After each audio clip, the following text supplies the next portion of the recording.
parece que todavía no ha sintonizado lo que la gente piensa hoy en la Argentina y lo harta que está en general la gente de este tipo de mecanismos de acción de algunos gremios, ¿no? Como esto que tradicionalmente hacían, de cortar, de impedir ingresos a fábricas, etc. Yo creo que acá hay un gobierno que ejerce la autoridad, y que la ejerce seriamente. Hay una ministra de Seguridad que ejerce la autoridad y el poder también seriamente. Entonces, que no se equivoquen, porque el gobierno va a hacer cumplir la Constitución Nacional y las leyes. Querido José, buenas noches, ¿cómo va? Muy buenas noches, Luis. Bueno, una noche con muchísima información. Una de las noticias del día es la campaña de afiliación de la gente de la Libertad Avanza en la Ciudad de Buenos Aires. Dicen que había una cola de no sé cuántas cuadras y que llegaron a afiliar a 3.500 personas. Mira, ahí está la cola. 10 cuadras de cola, Luis, fue lo que se llegó a formar en un momento que la gente preguntaba ¿para qué es esto? Parecía lo que pasó en Córdoba también con un local de prendas económicas donde hubo 10 cuadras de cola y terminaron cancelando el local. Y después, o la milanesa tucumana, ¿no? ¿Te acordás de la milanesa? Y después cuando llegabas al origen de la cola, fíjate que hay varios que volvieron, ¿no? a la Libertad Avanza. No se habían ido formalmente, pero si vos ves las imágenes, por un lado lo tenés ahí a Menem, que hoy tiene un rol muy activo en el Congreso de la Nación, pero lo vemos, si no me equivoco, es Juan Napoli, ¿no? El que está ahí a la izquierda, ¿o no? No, la verdad que no. Yo también pensé que era, pero no te sabría decir, ¿eh? No estoy seguro de que sea Juan Napoli. No es Juan Napoli. Parece, pero no es.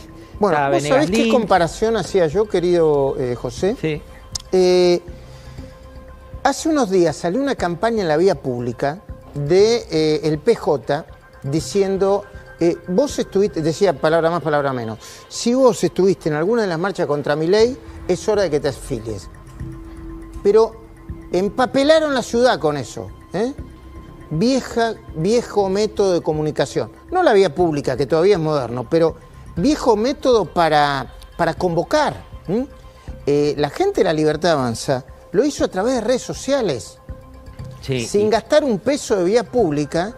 Y tuvo, dicen, a 3.500 afiliados en un día. Es una campaña fuerte, ¿eh? Y también el jefe, como la llama el presidente de la Nación, tenemos las imágenes ahí de Karina Milei, que sigue manteniendo, Luis, ese bajo perfil. Sí, no da entrevistas, no va, y no va a dar, ¿eh? Apenas habla con unos pocos periodistas off the record. Es muy escueta también en el off the record. No da demasiada información y obviamente tiene un poder de decisión muy importante. Es junto a Santiago Caputo y junto al jefe de gabinete, Nicolás Pose, y junto a Guillermo Franco, hoy estuvimos con Guillermo Franco, yo te diría la mesa chica, está bien que aplico, donde se asienta la toma de decisiones de Milei. De hecho, hoy se conocieron 3 informaciones nuevas que un poco vos también las planteaste en tu columna del día de hoy. Primero, efectivamente ya está casi al salir una propuesta del gobierno para plantear la restitución o la reposición del impuesto a los altos ingresos o a las ganancias con una base imponible que va a arrancar en 1.700.000 o 1.800.000 pesos y que no va a ser retroactiva. Se va a poner en funcionamiento una vez que se apruebe ese artículo de la ley. Mira, ahí me parece muy bueno, Luis, reflotar lo que te decía recién, la precisión que te daba el ministro del Interior, Guillermo Franco, porque hasta ahora eran, viste, como trascendidos, datos. Él te confirma con exactitud y podemos contarle también a la gente por qué esto de la no restitución. Veamos qué es lo que te decía en la cornisa Guillermo Francos. Efectivamente, vamos a tratar dentro de la reforma fiscal de las leyes, de la ley que se está planteando con distintos temas.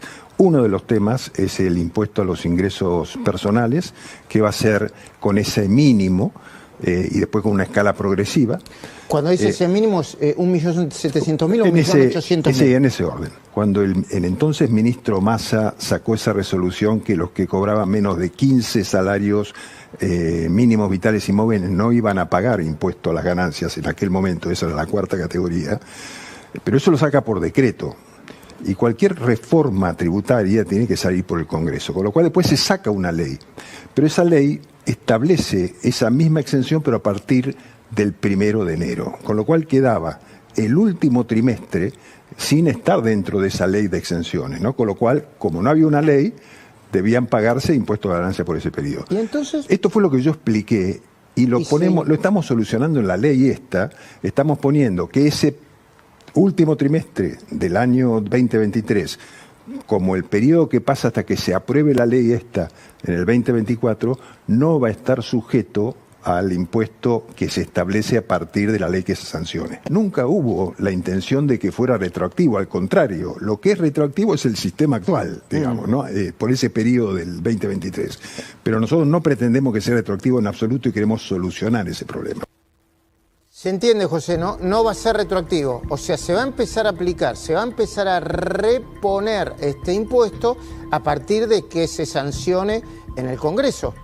Y fue muy claro, Luis, con esto por dos cuestiones. Por un lado, porque en la masa de los 800.000 trabajadores que están incluidos dentro de esta base, que forma parte de uno de los debates más fuertes que venía entre los gobernadores, el gobierno nacional. Recordemos que toda esta batalla por restablecer el impuesto a las ganancias, si bien es una cuestión de un impuesto que en todo el mundo existe y demás, tiene también que ver con la recaudación de las provincias, ¿no? Y sobre todo algunas provincias que habían estado muy duras en la primera parte del proyecto de ley bases. Estaba como la letra chica, lo que le pedían sí o sí al presidente de la Nación, que en nobleza obliga también no estaba muy de acuerdo con esta restitución, no tanto por la categoría del impuesto, sino por salir con un impuesto que más había sacado. Él votó a favor del retiro del impuesto junto con Victoria Villarruel, desde La Libertad Avanza cuando era diputado, ¿no? Exacto. De manera que ahora lo tiene que hacer.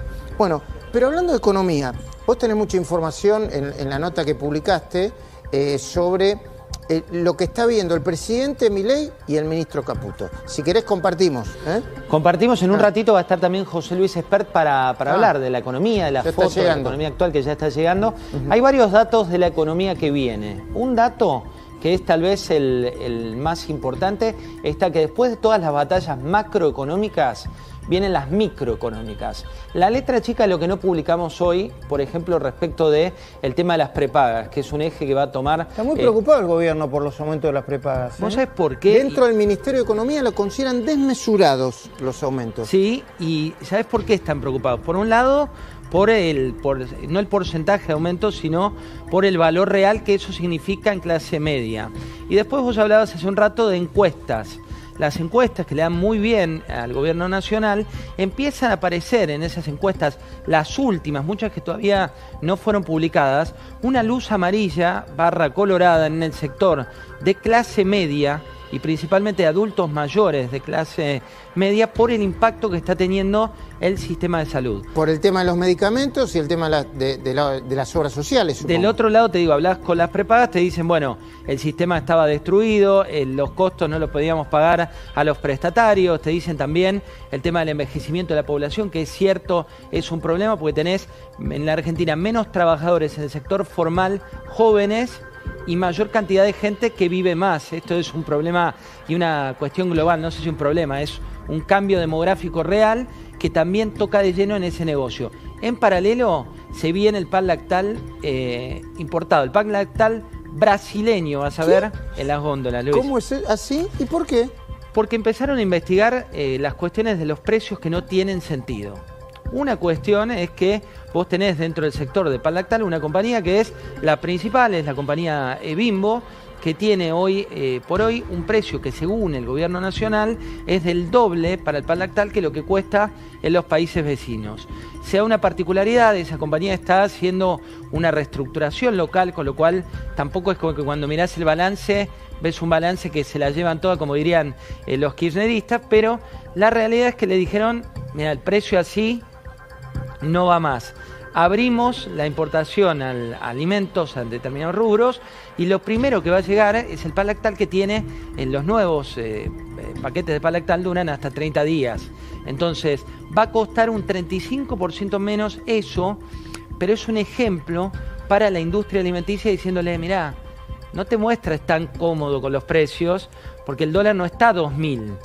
Si vos no lo corregís, va a venir este tipo de impacto. Bueno, hablando del dólar e inflación, cerca del ministro de Economía creen que la inflación de marzo va a ser de entre el 10,2, el 10,25, me decía la fuente, o el 10,5, muy lejos del 12 y del 13 que planteaban algunas consultoras. Sí, 10,5, perdón Luis, es el número que están estimando hoy dentro del Ministerio de Economía, pero con una salvedad. Miran muy de cerca la inflación núcleo. Después le vamos a preguntar acá a José Luis qué es la inflación núcleo, pero es la que marca un poco el sentido de lo que viene. Es la que te anticipa, sin las cuestiones de una vez, como puede pasar lo que está ocurriendo en gas, como lo que puede estar pasando ahora en electricidad, donde tenés que reacomodar tarifas muy abandonadas. Digo, esto también es un dato a tener muy en cuenta que está ilusionando mucho al gobierno. Y el otro dato, ay, qué lástima que no le pasé el cuadro a nuestro productor, es un cuadro de CAME. Hoy al mediodía el presidente reenvió este cuadro de CAME, por ahí lo recibió José Luis Espert también, ¿no? Creo que aparte de su consejo económico. Y ese cuadro de CAME muestra una B, sí, dentro de un ratito se lo paso, dentro de un ratito te lo paso también. ¿Una B corta? Sí, una B corta. No habla de... Ahí está. Ahí está. Índice de ventas minoristas. ¿Qué dice ese cuadro? No sé si vos lo tenés más cerca. Mirá, en enero la caída había preanunciado el pico de la B corta, hacia abajo, ¿ok? Con el 28,5% de caída en las ventas minoristas. Saquemos ahí el graph para ver los meses que dicen. Los Luis. meses, ahí está. Sí. Eso es enero, 28,5%. Sí. Febrero, 25,5%. O sea, sigue la caída, pero de alguna manera se desacelera. Y en febrero, enero, entiendo que febrero o marzo, ¿no? Porque no tengo los meses ahí abajo. Sí. La caída es del 12,6%. Nadie en el gobierno festeja esto o habla de un crecimiento económico exponencial. Hablan de un efecto rebote. A ver, lo que en otras circunstancias Milei y otros llamaban el rebote del gato, ¿viste? El rebote del gato muerto, el creo gato que muerto, era, ¿no? en la época previa a la campaña. En la época previa a la campaña. Yo cuando lo escuché por primera vez dije, uy, qué fuerte esto, ¿no? Bueno, pero están diciendo, quizá la recesión en algunos sectores está empezando a tocar su pico hacia abajo para luego empezar a rebotar. Tampoco es una cosa de loco, ¿no? Pero están mirando esos números. No, y lo que sí hay es una desaceleración de aumentos. Digo, no sé si fuiste hace poco al supermercado o tal, pero no es solo una cadena a la que felicitó el ministro de Economía, sino en todas las cadenas empezás a ver, es cierto, por el freno del consumo, pero también es cierto que muchos se habían ido muy por encima de lo que debían con ese valor del dólar en 2000, que hoy está en 1000. Entre otros, una botella, la principal marca de gaseosas, también hizo baja nominal en los precios porque se quedaba con las botellas. No las vendía porque la gente, entre el no hay plata y el ajuste que tenés en tu casa por las distintas cuestiones que pasan, no compraban. Si no ajustaba los precios, Luis, la gente no compraba. Hay recesión porque a la gente no le alcanza la plata, principalmente, y porque además mucha gente no convalida los precios de determinados productos y de determinados servicios. En algún momento seguramente vamos a comparar. Los productos que en dólares en la Argentina están más caros que en una buena parte del mundo, ni que hablar de Latinoamérica. Hubo un cuadro, creo que lo publicó de Mendy Pache en su momento, en Data Market, donde Inglaterra era el país del mundo que tenía los precios más caros, del atún, del café, etcétera, etcétera. Segundo venía Italia y tercero Argentina. Eso ese tipo de distorsiones en algún momento se tiene que corregir, ¿no? Bueno, quiero compartir con vos también otra de las cuestiones. Vos decías, la gente está cansada de tal o cual cosa. También está cansada de las amenazas, ¿no? Y esto sí lo tiene muy evaluado el gobierno. Como te decía, también tiene el impacto de la clase media, algunos aumentos que le preocupan. ¿Qué fue lo que te dijo Guillermo Franco respecto de Pablo Moyano? Que es una cuestión que está al caer. Veámoslo, Luis. Ahí está, vamos a ver qué es concretamente lo que dijo. Ahí lo tenemos. Ahí está. Pablo Moyano, creo que los argentinos deben estar cansados de escucharlo, este tipo de bravuconadas, ¿no? A mí me parece que todavía no ha sintonizado lo que la gente piensa hoy en la Argentina y lo harta que está en general la gente de este tipo de mecanismos de acción de algunos gremios, ¿no? Como esto que tradicionalmente hacían, de cortar, de impedir ingresos a fábricas, etc. Yo creo que acá hay un gobierno que ejerce la autoridad, y que la ejerce seriamente. Hay una ministra de Seguridad que ejerce la autoridad y el poder también seriamente. Entonces, que no se equivoquen, porque el gobierno va a hacer cumplir la Constitución Nacional y las leyes. Si se pasan de la línea, tendrán que tenerse las consecuencias. Y eso va para todos. ¿Sí? Y yo lo digo con... ¿Y qué significa tenerse las consecuencias? Bueno, que si cometen actos que son ilegales, si toman medidas que interrumpen el transporte, el tránsito, que están vedadas por la Constitución Nacional, que están vedadas por los códigos penales, tendrán que tenerse las consecuencias. Mañana va a ser un día clave, José, a propósito de eso, porque Pablo Moyano volvió a amenazar con bueno, dijo lo mismo que dijo Pinochet hace... Que no se mueve ni una hoja, ¿no? Sí. Pablo Moyano, la verdad que es todo lo que está mal, todo lo que atrasa lo representa Pablo Moyano. Y mañana va a ser un día muy importante, aclaremos. El Ministerio la Secretaría de Trabajo no termina de homologar las paritarias de los camioneros por dos razones. Una, porque sería convalidar un aumento que está por encima de la inflación según el Ministerio de Economía, ¿no? Y el gobierno. Y en segundo lugar, porque una parte de los dueños de los camiones, porque están divididos en varias organizaciones y federaciones, no está de acuerdo con la paritaria que sí firmaron otros. Se alega que no puede pagarla y que le quebraría a la empresa. Te doy por confirmado, Luis, que el Ministerio de Economía no va a firmar ese acuerdo, no va a homologar esa paritaria. Y en paralelo, mirá lo que pasó en UTA, esto se acaba de publicar en Twitter, que tiene que ver con otra amenaza, una amenaza adicional que es complementaria, pero veamos lo que dice Unión Tranviarios Automotor. Emitió este comunicado que dice: ante las manifestaciones vertidas por representantes del sector empresario que indican el no cumplimiento del acta de acuerdo firmada, esto tiene que ver con la paritaria que te contábamos, alegando no contar con fondos suficientes para ello, bueno, se declara el estado de alerta, advirtiendo a la población, dice UTA, que es la mayor entidad gremial del transporte, que de verificarse dicho incumplimiento a partir del próximo lunes 8, se va a ver afectada la normal prestación del servicio público, atención con esto, en el área del AMBA, Luis. En los próximos días la pelea política y la batalla entre algunos sindicatos y el gobierno va a ser muy fuerte, y además se va a ensamblar o entrelazar con las conversaciones que hay. Yo lo escuché a Guillermo Franco muy optimista sobre la posibilidad de que en diputados